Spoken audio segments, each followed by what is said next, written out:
దొంగలంతా బయటికి రావాలా అంటున్నాడు ఏపీ మినిస్టర్ ఉమామహేశ్వరరావు. కేసీఆర్ మీద నోరెత్తనోళ్ళు తిన్నదరక్క చంద్రబాబు మీద విమర్శలు చేస్తున్నారని దేవినేని ఎగిరెగిరి పాడుతున్నాడు. విభజన చట్టం తిరగేస్తున్నట్టున్నావు. ఈక్ పాయింట్ ఏమన్నా దొరికిందే? ఆహా, ఏమి ద్వంద్వ వైఖరి, ఏమి ద్వంద్వ నీతి. ఒరే దొరికిందే, ఇంకెందుకు ఆలస్యం, కుమ్మేయ్. ఆంధ్రప్రదేశ్ విభజన చట్టం 2014 చెల్లుతుంది. దాంట్లో పార్ట్ 2 సెక్షన్ 8 చెల్లదు. గవర్నర్ గస్తీ తిరగాల్సిన పని లేదంట, అంతా ప్రశాంతం అంటున్నారు. సెక్షన్ 8 చెల్లకపోతే ఆంధ్రప్రదేశ్ విభజన చట్టం 2014 చెల్లుదా? ఏడాది అయిపోయింది, ఎన్నాళ్ళీ పంచాయతీలు? కేసీఆర్ గారు చెప్తారు సెక్షన్ 8 చెల్లదంట. అంతా ప్రశాంతంగా ఉంటే అవసరమేంది అంటున్నాడు అంతే. ఏం చెబుతున్నాడు ఆయన? బిల్లు పాస్ కావడం కోసం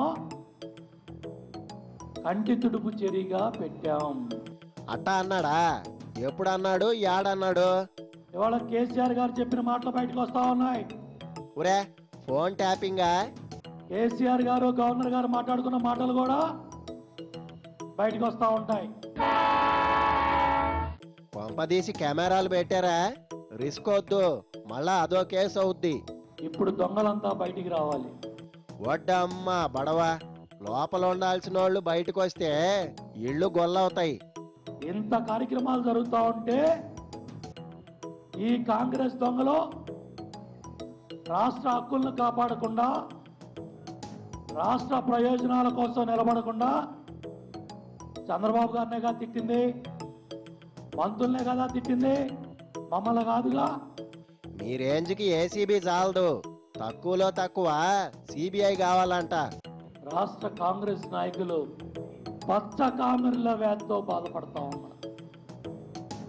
వీళ్ళందరూ కూడా చికిత్స అవసరం. ఏడ చేయిద్దామో చెప్పు, జాయిన్ చేద్దాం. ఈ అవినీతి పరులు దోచుకొని నీ పాసు గల అన్నిసార్లు చెప్పావంటే ఎంత నొక్కేశారే. ఒక్కొక్కడు 100 నుంచి 1000 కోట్లకి తిన్నది అరక్క ఇళ్ళ దగ్గర పడుకొని అరగడానికి పాదయాత్రలు పెట్టుకోమంటావా? చికెన్లు మటన్లు ఏమన్నా తినిసా ఉన్నాయి, మాకు అనవసరం.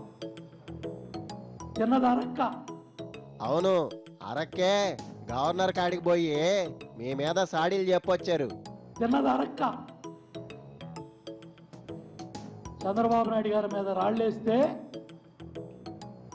రాష్ట్ర ప్రయోజనాలను మీరు కాపాడినట్ట. సింగిల్ సీటు కూడా రానందుకు మీ మీద ప్రతీకారం తీర్చుకుంటున్నారు. సిగ్గు లేకుండా, శరం లేకుండా, బాధ్యత లేకుండా.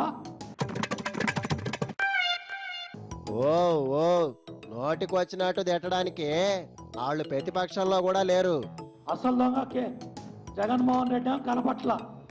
ఒరే ఓసారి వచ్చి మిమ్మల్ని అందరినీ ఓదార్చెళ్ళమంటావా? ఆయన ఉత్తరం రాశాడంట ఉమాభారతి, సిగ్గు లేకపోతే సరే. సిగ్గుపట్టానికి లవ్ లెటర్ ఏం రాయలే. 2 ఎమ్మెల్సీని కేసీఆర్ తీసుకుపోతే 3వ ఎమ్మెల్సీని బోనస్ గా ఇచ్చే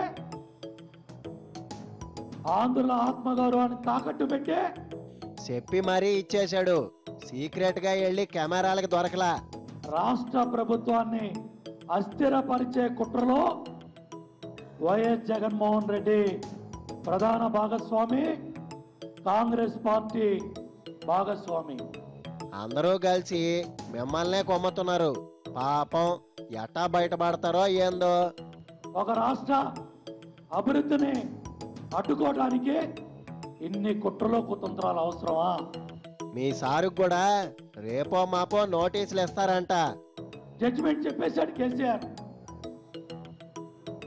మిమ్మల్ని ఎవరో కాపాడలేరు, బ్రహ్మదేవుడు దిగొచ్చినా కాపాడలేడు. ఇంటి గొడవని ఊరి గొడవ చేశారని అపోజిషన్ వాళ్ళు అంటున్నారు.